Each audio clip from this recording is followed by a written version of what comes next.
ಎಷ್ಟರವರೆಗೆ ಈ ಅತ್ಯಾಚಾರಿಗಳಿಗೆ ಶಿಕ್ಷೆ ಕೊಡುವುದಿಲ್ವೋ ಅಲ್ಲಿಯೂ ತನಕ social democratic party of India ಅಂತೂ ಖಂಡಿತವಾಗಿ ವಿರಮಿಸುವಂತಹ ಒಂದು ಪ್ರಕರಣ ಇಲ್ವೇ ಇಲ್ಲ. ಈ ದೇಶದಲ್ಲಿ ಯಾವುದೇ ಮಗಳಿಗೆ ಅತ್ಯಾಚಾರ ಆದ್ರೂ, ಯಾವುದೇ ಇಲ್ಲಿ ಕೊಲೆಗಳು ನಡೆದ್ರು, ದೌರ್ಜನ್ಯಗಳು ನಡೆದ್ರು, ಅಲ್ಲಿ SDPI ನಿಮ್ಮ ಎದುರಿಗೆ ಬಂದು ನಿಲ್ತದೆ. ಇವತ್ತು ಏನು ಅತ್ಯಾಚಾರ ಆಗಿದೆ ಅದು ಪೊಲೀಸರೇ, ನಿಮ್ಗೆ ಅದು ಅವಮಾನ ಆಗಿದೆ. ನೀವು ಇದನ್ನು ಸರಿಯಾಗಿ ಗಡಿಪಾರಾದವನೇ ನಮ್ಗೆ ಒಂದು ಹೋಮ್ ಮಿನಿಸ್ಟರ್ ಆಗುದು ಅಂತಾದ್ರೆ ಇನ್ನು ನಮ್ಮ ಗತಿ ಏನಿದೆ? हमारे सबर का इम्तिहान मत लो, हमारी खामोशी हमारी कमजोरी नहीं है। हम हिंदुस्तानी संविधान पर भरोसा करते हुए आज इस रास्ते पर खड़े हैं, वरना हमें आता है कि किस तरह किसको कहां सजा। ಅವರು ಹೇಳಿದ ಸ್ಲೋಗನಿನ ನಿಜವಾದ ಅರ್ಥ ಬೇಟಿ ಪಡಾವ್. ನಿಮ್ಮ ಮಕ್ಕಳನ್ನು ನೀವು ಓದಿಸಲಿಕ್ಕೆ ಕಳಿಸಿದರೆ ಅವರನ್ನು ನೀವೇ ಕಾಪಾಡಿಕೊಳ್ಳಿ ಎಂದು ಇವತ್ತು ನಾವು ಸರಿಯಾಗಿ ಅರ್ಥ ಮಾಡಿಕೊಂಡಿದ್ದೇವೆ ಮೋದಿಜಿ.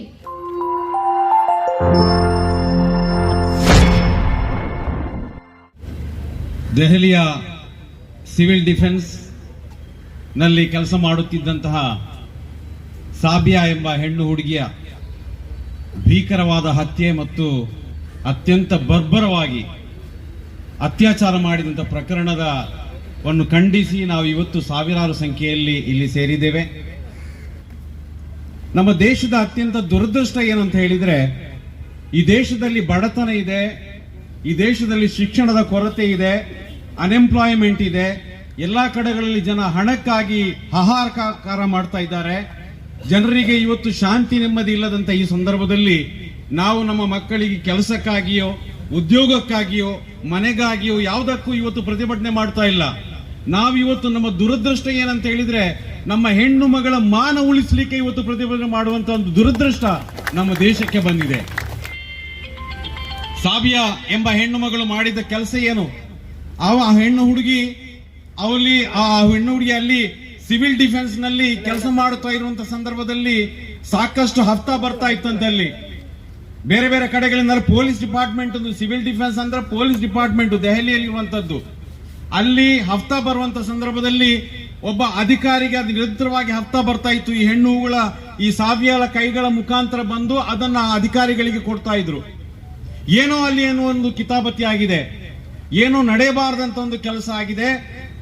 ಈಗಾಗಲೇ ಹಿರಿಯ ಅಧಿಕಾರಿ ಜೈಲಿನಲ್ಲಿದ್ದಾರೆ. ಆ ಡಿಫೆನ್ಸ್ ಸಿವಿಲ್ ಡಿಫೆನ್ಸ್ ನ ಒಬ್ಬ ಹಿರಿಯ ಅಧಿಕಾರಿ ವರ್ಮಾ ಎಂಬವರು ಜೈಲಿನಲ್ಲಿದ್ದಾರೆ. ಅಲ್ಲಿ ದೊಡ್ಡ ಒಂದು ರಾದ್ದಾಂತವೇ ಆಗಿದೆ. ಇದರ ಹಲವಾರು ಮರ್ಮಗಳು ಆ ಸಾಬಿಯಾ ಎಂಬ ಹುಡುಗಿಗೆ ಗೊತ್ತಿದೆ. ಹಾಗಾಗಿ ಆ ಹೆಣ್ಣು ಹುಡುಗಿಯನ್ನ ಅತ್ಯಾಚಾರ ಮಾಡಿ ಮುಗಿಸಬೇಕು ಎಂಬ ಅತ್ಯಂತ ದೊಡ್ಡ ಸಂಚಿನ ಕಾರಣಕ್ಕಾಗಿ ದೆಹಲಿಯಿಂದ ಬಹಳ ದೂರದಿರುವಂತಹ ಹರಿಯಾಣದಲ್ಲಿ ಫರೀದಾಬಾದ್ ಎಂಬ ಒಂದು ಜಾಗದಲ್ಲಿ ಕರ್ಕೊಂಡು ಹೋಗಿ ಅಲ್ಲಿ ಸುಮಾರು 4ಕ್ಕೂ ಹೆಚ್ಚು ಜನ ಅತ್ಯಾಚಾರ ಮಾಡಿಕೊಂಡು ಅತ್ಯಂತ ಬರ್ಬರವಾಗಿ ಕೊಲ್ಲಲಾಗಿದೆ. ಆ ಹುಡುಗಿಯ ಮೇಲೆ ಅಲ್ಲಿ ಆ ಮೈಯತ್ನ ಸ್ನಾನ ಮಾಡುವಂತ ಮಹಿಳೆಯರು ಹೇಳ್ತಾ ಇದ್ದಾರೆ, ಸುಮಾರು 70ಕ್ಕೂ ಹೆಚ್ಚು ಚಾಕಿನಿಂದ ಗಾಯವಾಗಿ ಆಳವಾಗಿ ಇರಿಯಲಾಗಿದೆ ಎಂಬುದನ್ನ. 2 ಸ್ತನಗಳನ್ನು ಕಟ್ಟು ಮಾಡಿದ್ದಾರೆ. ಎಷ್ಟು ಬರ್ಬರತೆ, ಎಷ್ಟು ಪೈಶಾಚಿಕತೆ.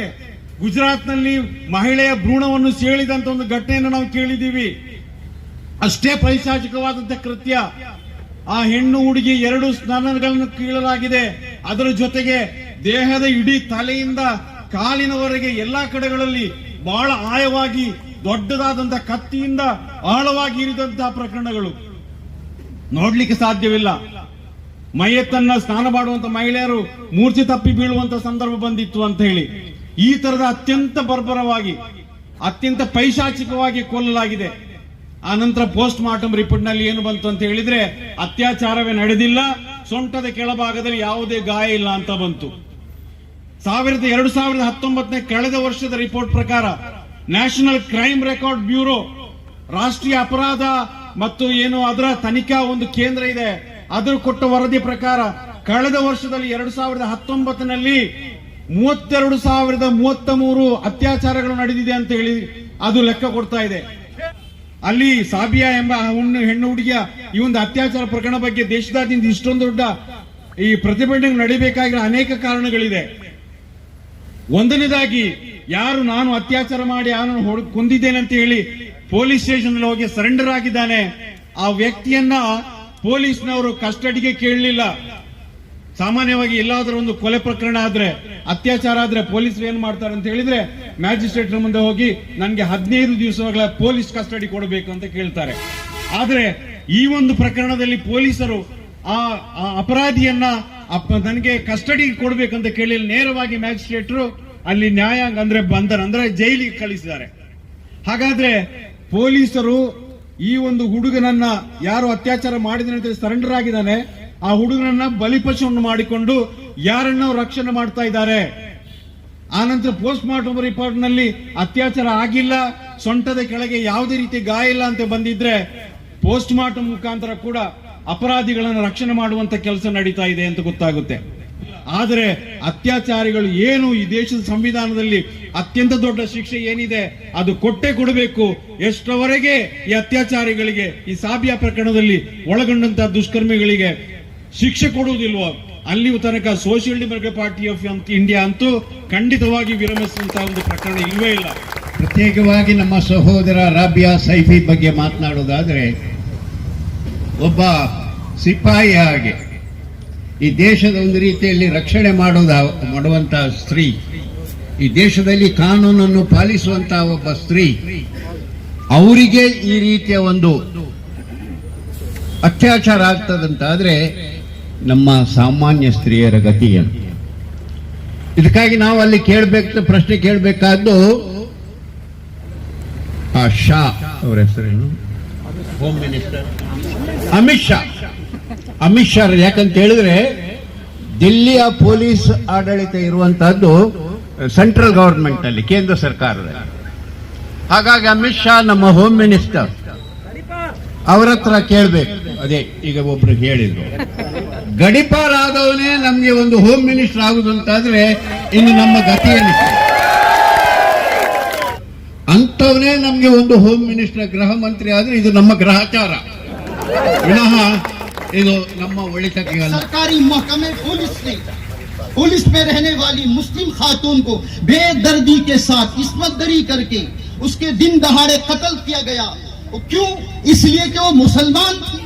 क्यों? उसका धर्म मुसलमान था, इस बिना पर उसे मार दिया गया। एक सवाल उठाने की आज जरूरत है। मुसलमानों के साथ इस तरह का बर्ताव आखिर कब तक चलेगा? कब तक ये बर्ताव तुम मुसलमानों के साथ करेंगे? हमारे सबर का इम्तिहान मत लो। क्या कहूं तुम्हारे इस नारे पर कि जिसने कहा था बेटी बचाओ बेटी पढ़ाओ, क्या ये नारा तुम्हारा अपना था जिसे तुम दिन दहाड़े लोगों के सामने रखा था और तुम्हारी ही कौम के लोग दिन दहाड़े लड़कियों की इस्मतदरी करते? मजलूम की मदद करने के लिए, इंसाफ दिलाने के लिए हम सबको एकजुट बनकर सामने आना पड़ेगा। जो कौम गुलामियत की जंजीरों में जुड़ जाती है उसकी ताकत कोई मानी नहीं रखती। जब इंसान गुलाम बन जाता है कितना भी ताकतवर क्यों न हो उसकी ताकत माने नहीं रखती। ಅವರನ್ನು ಖಂಡಿತವಾಗಿ ನಾವು ಹೇಳ್ತೇವೆ, ನಮ್ಮ ಪ್ರಜಾಪ್ರಭುತ್ವದಲ್ಲಿ ಕಾನೂನುಬದ್ಧವಾಗಿ ನಾವು ಅವರಿಗೆ ಶಿಕ್ಷೆ ಆಗ್ಬೇಕು ಅಂತೇಳಿ. ಇದಲ್ಲ, ಇದು ನಮ್ಗೆ ಕಾಣ್ತದೆ. ಇಂಥವ್ರನ್ನ ನಾವು ಫಾರಿನ್ ನಲ್ಲಿ ಯಾಕೆ ಯಾರಾದ್ರೂ ಕೆಟ್ಟ ತಪ್ಪಾಗಿ ಮಾಡ್ತಾರೋ ಅಂಥದ್ದು ಅವ್ರಿಗೆ ಯಾರು ಏನ್ ಮಾಡ್ತಾರ ಅಂಥದ್ದು ಅವ್ರಿಗೆ ಕಠಿಣ ಶಿಕ್ಷೆಯನ್ನು ಮಾಡ್ತಾರೆ. ಅಂತ ಶಿಕ್ಷೆಯನ್ನು ಇಲ್ಲಿ ಆಗ್ಬೇಕಂತ ನಾನು ಆಗ್ರಹಿಸ್ತೇನೆ. ಯಾಕಂದ್ರೆ ಇದು ಏನಾಗಿದೆ ಅಂತ ಹೇಳಿದ್ರೆ ಏನು ಮಾಡಿದ್ರು ಇಲ್ಲಿ ನಡೀತದೆ ಅಂತೇಳಿ ಅಂತ ಒಂದು ದುಸ್ಥಿತಿ ನಮ್ಮ ಭಾರತದಲ್ಲಿದೆ. ಹೆಣ್ಣನ್ನೇ ಕಾರಣವಾಗಿಸಿ ಪರೋಕ್ಷವಾಗಿ ಅತ್ಯಾಚಾರಿಗಳನ್ನು ಸಮರ್ಥಿಸುವ ಒಂದು ಗುಂಪು ಒಂದು ಕಡೆ ಇದ್ದರೆ, ಇನ್ನೊಂದೆಡೆ ಅತ್ಯಾಚಾರಕ್ಕೆ ಹೆಣ್ಣೇ ಕಾರಣ, ಅವಳು ಧರಿಸುವ ಉಡುಪು ಕಾರಣ, ಅವಳು ಯಾವ ಹೊತ್ತಿನಲ್ಲಿ ಮನೆಯಿಂದ ಹೊರಗೆ ಹೋಗಬೇಕಿತ್ತು ಅನ್ನುವ ಒಂದು ಅಸಹ್ಯ ಪಡುವಂತಹ ಹೇಳಿಕೆಗಳನ್ನು ನಮ್ಮ ರಾಜಕಾರಣಿಗಳನ್ನು ನೀಡುವುದು ನಾವು ನೋಡಿದ್ದೇವೆ. ಉದಾಹರಣೆಗೆ ಅರಗ ಜ್ಞಾನೇಂದ್ರ ಅವರ ಹೇಳಿಕೆ, ಹೆಣ್ಣಿನ ಉಡುಪು ಕಾರಣ, ಹೆಣ್ಣಿನ ಆ ಸಮಯದಲ್ಲಿ ಮನೆಯಿಂದ ಹೊರಗೆ ಹೋಗುವಂತಹ ಕಾರಣ, ಅತ್ಯಾಚಾರಕ್ಕೆ ಒಂದು ಕಾರಣ ಅಂತ ನಾವು ತೆಗೆದುಕೊಳ್ಳುವುದಾದರೆ ನೀವು ಒಂದು ವಿಚಾರವನ್ನು ಇಲ್ಲಿ ಯೋಚಿಸಬೇಕಾಗಿದೆ. ಸಹೋದರರೇ ಸಹೋದರಿಯರೇ, ಹೆಣ್ಣು ಮಕ್ಕಳನ್ನು ಬಿಡಿ, 6 ವರ್ಷದ ಕಂದಮ್ಮನನ್ನು, ತೊಟ್ಟಿಲಲ್ಲಿರುವ ಮಗುವನ್ನು ಅಥವಾ ಒಂದು ಮೃತ ಮಹಿಳೆಯ ಶರೀರದ ಮೇಲೆ ಅತ್ಯಾಚಾರ ನಡೆಸುತ್ತಾರಲ್ಲ, ಇದಕ್ಕೆ ನಿಮ್ಮ ಉತ್ತರ ಇದೆಯೇ? ನಮ್ಮ ದೇಶದಲ್ಲಿ ನಿರ್ಭಯ ಅತ್ಯಾಚಾರ ಪ್ರಕರಣ ನಡೆದ ನಂತರ 2.42 ಲಕ್ಷ ಅತ್ಯಾಚಾರದ ಪ್ರಕರಣಗಳು ಈ ಕಳೆದ 7 ವರ್ಷದಲ್ಲಿ ನಡೆದಿದೆ. ಅದರ ಅರ್ಥ 95 rapes per day are taking place in our country. ಅದರ ಅರ್ಥ 95 ಅತ್ಯಾಚಾರ ಪ್ರತಿ ದಿನ ನಮ್ಮ ದೇಶದಲ್ಲಿ ನಡೆದಿದೆ. ಇನ್ನೂ ನಿಮಗೆ ಅರ್ಥವಾಗುವ ರೀತಿಯಲ್ಲಿ ಹೇಳಬೇಕಾದರೆ 4 ಅತ್ಯಾಚಾರ ಪ್ರತಿ ಗಂಟೆಗೆ ನಮ್ಮ ದೇಶದಲ್ಲಿ ನಡೀತಾ ಇದೆ. ಇನ್ನು ಮೋದಿಜಿ ಅವರ ಜುಮ್ಲಾ ಎಲ್ಲರಿಗೂ ಗೊತ್ತಿದೆ, ಬೇಟಿ ಬಚಾವ್ ಬೇಟಿ ಪಡಾವ್. ಇದರ ಅರ್ಥ, ನಿಜವಾದ ಅರ್ಥ ನಾವು ಇವತ್ತು ಅರ್ಥ ಮಾಡಿಕೊಳ್ಳಬೇಕಾಗಿದೆ ಏನೆಂದರೆ, ನಿಮ್ಮ ಮಕ್ಕಳು ವಿದ್ಯಾಭ್ಯಾಸಕ್ಕಾಗಿ ಕಾಲೇಜಿಗೆ ಅಥವಾ ಕೆಲಸಕ್ಕಾಗಿ ಮನೆಯಿಂದ ಹೊರಗೆ ಹೋದರೆ ಅವರ ರಕ್ಷಣೆ ನೀವೇ ಮಾಡಬೇಕು ಅಂತ ಅರ್ಥ ಮಾಡಲಾಗಿದೆ. ಅತ್ಯಾಚಾರ ನಡೆದಾಗ ಫಸ್ಟಿಗೆ ಎಲ್ಲರೂ ಹೇಳುವುದೇನು, ಆ ಹೆಣ್ಣು ಯಾವ ಧರ್ಮಕ್ಕೆ ಸೇರಿದವಳು, ಯಾವ ವರ್ಗಕ್ಕೆ ಸೇರಿದವಳು ಎಂದು ಅವಳ ಅಂತಸ್ತನ್ನು ನೋಡ್ಲಿಕ್ಕೆ ಹೋಗ್ತಾರೆ. ಅವಳು ಒಂದು ಮೇಲ್ಜಾತಿಯ ಹೆಣ್ಣಾದರೆ ಅವಳ ಏನು ಪ್ರಕರಣ ಇದೆ ಬೇಗ ಕೋರ್ಟ್ ಅಥವಾ ಪೊಲೀಸ್ ಇನ್ವೆಸ್ಟಿಗೇಷನ್ ನಡೆಸುತ್ತಾರೆ. ಅದೇ ಆ ಹೆಣ್ಣು ಒಂದು ದಲಿತ ಅಥವಾ ಒಂದು ಬೇರೆ ಸಮುದಾಯಕ್ಕೆ ಸೇರಿದ ಹೆಣ್ಣಾದರೆ ಆ ಪ್ರಕರಣವನ್ನು ಅಲ್ಲಿಯೇ ಮುಚ್ಚು ಹಾಕಲು ಯತ್ನಿಸುತ್ತಾರೆ. ಏನು ಈ ದೇಶದಲ್ಲಿ ಇವತ್ತು ನಡೀತಿರುವಂತಹ ಈ ದೌರ್ಜನ್ಯಗಳು, ಈ ಅತ್ಯಾಚಾರಗಳು, ಇದರಿಂದ ನೀವು ನಮ್ಮನ್ನು ಅಥವಾ ದಲಿತ ಸಮುದಾಯವನ್ನು ಅಥವಾ ಇಲ್ಲಿರುವ ಯಾವುದೇ ಸಮುದಾಯವನ್ನು ನೀವು ಅವರ ಸ್ಥೈರ್ಯವನ್ನು ನೀವು ಒಂದು ಪಕ್ಷ ನೀವು ಕಡಿಮೆ ಮಾಡುವುದಾದ್ರೆ, ಅವರನ್ನು ಕೆಣಗಳಿಸುವುದಾದ್ರೆ, ಎಲ್ಲಿ ವಿವಾದ ಇರ್ತದೋ ಅಲ್ಲಿ SDPI ಇರ್ತದೆ.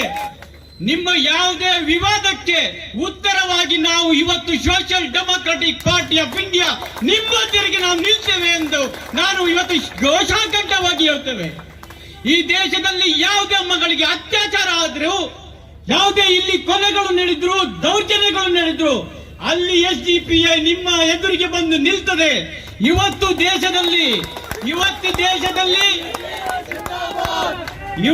ದೇಶದಲ್ಲಿ ಈ ಅತ್ಯಾಚಾರಗಳು, ಈ ಕೊಲೆಗಳಿಗೆ ಒಂದು ಕಾರಣಕರ್ತರು ಈ ನಮ್ಮ ಪೊಲೀಸ್ ವ್ಯವಸ್ಥೆ ಎಂದು ನಾನು ಈಗಲೇ ಹೇಳಲಿಕ್ಕೆ ನಾನು ಬಯಸ್ತೇನೆ. ಒಂದು ಪಕ್ಷ ಈ ದೇಶದಲ್ಲಿ ಹಲವು ರೇಪ್ಗಳು ನಡೆದವು. ಒಂದು ರೇಪ್ ನಾವು ಡಿಲ್ಲಿಯಲ್ಲಿ ನೋಡಿದೆವು. ಅದು ನಾವು ನಿರ್ಭಯವಾದಂತಹ ಒಂದು ಬ್ರಾಹ್ಮಣ ಸಮುದಾಯದ ಒಂದು ಹೆಣ್ಣು ಮಗಳ ಮೇಲೆ ಅದನ್ನು ನಾವು ಆದಂತಹ ನಮ್ಮ ಮೇಲೆ ನೋವಿದೆ. ಯಾಕೆ ನೀವು ಇಲ್ಲಿ ತಾರತಮ್ಯವನ್ನು ನೋಡ್ತೀರಿ?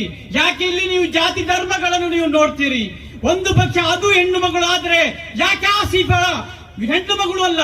ಅವಳಿಗೆ ಹೋಗಿ ನೀವು ಮಂದಿರದಲ್ಲಿ ಹೋಗಿ ಅಲ್ಲಿ ನಿರಂತರವಾಗಿ ಅವಳ ಮೇಲೆ ಅತ್ಯಾಚಾರ ಮಾಡಿ ಅವಳ ಮುಖ ಮೇಲೆ ಕಲ್ಲುದಿಂದ ಹೊಡೆದು ಚುಚ್ಚಿ ಕೊಲ್ಲುವಾಗ ನಿಮ್ಮ ಮೀಡಿಯಾಗಳು ಎಲ್ಲಿದ್ರು? ಈ ದೇಶದ ಕಾನೂನುಗಳು ಎಲ್ಲಿದೆ? ಅವಳಿಗೆ ನ್ಯಾಯ ಕೊಡ್ಲಿಕ್ಕೆ ಯಾರು ಇಲ್ಲಿ ಮುಂದೆ ಬರುವುದಿಲ್ಲ. ಅಂತ ಸಂದರ್ಭದಲ್ಲಿ ಇದೇ ನಾವು ಹೈದರಾಬಾದ್ ನೋಡಿದೆವು. ಕವಿತಾ ರೆಡ್ಡಿ ಹೇಳುವಂತಹ ಒಂದು ಮಹಿಳೆಯರ ಮೇಲೆ ಅತ್ಯಾಚಾರವಾಗ್ತದೆ.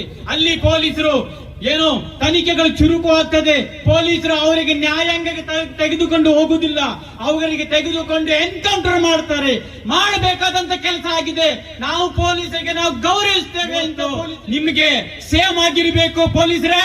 ಯಾಕಂದ್ರೆ ಇವತ್ತು ಆದಂತಹ ಹೆಣ್ಣು ಮಗಳು ಅದು ನಿಮ್ಮ ಪೊಲೀಸ್ ಕಸ್ಟಡಿಯ ಅಧಿಕಾರಿಯಾಗಿದೆ. ಇದನ್ನು ಆದಂತ ಅತ್ಯಾಚಾರ ಪೊಲೀಸರ ಮೇಲೆ ಆಗಿದೆ. ಇದು ಸಭ್ಯದ ಮೇಲೆ ಅಲ್ಲ, ಇದು ಪೊಲೀಸರ ಮೇಲೆ ಅತ್ಯಾಚಾರ ಆಗಿದೆ. ಇದನ್ನು ನೀವು ನ್ಯಾಯವಾಗಿ, ಇದನ್ನು ಯಾರು ಇದರಲ್ಲಿ ಹಿಂದೆ ಇದ್ದಾರೆ, ಯಾರೆಲ್ಲ ಇದರಲ್ಲಿ ಅಡಗಿದ್ದಾರೆ, ಯಾರನ್ನು ನೀವು ರಕ್ಷಿಸಕ್ಕೆ ಹೋಗಿದ್ದಾರೆ ಅವರನ್ನು ನೀವು ಶಿಕ್ಷೆಗೊಳಿಸಿ. ಇಲ್ಲದಿದ್ದರೆ ನಿಮ್ಮನ್ನು ಬಿಟ್ಟು ಮುಂದೊಂದು ದಿನಗಳಲ್ಲಿ ಜನರು ಈ ಕಾನೂನನ್ನು ಕೈಗೊತ್ತುಕೊಂಡು ಅಂತ ಅತ್ಯಾಚಾರಿಗಳಿಗೆ ಅವರೇ ಸಜಾ ಕೊಡ್ಲಿಕ್ಕೆ ಮುಂದೆ ಬರ್ಲಿಕ್ಕಿದ್ದಾರೆ. ಇದಕ್ಕೆ ನೀವು ಅನುವು ಮಾಡಿಕೊಡಬಾರದು.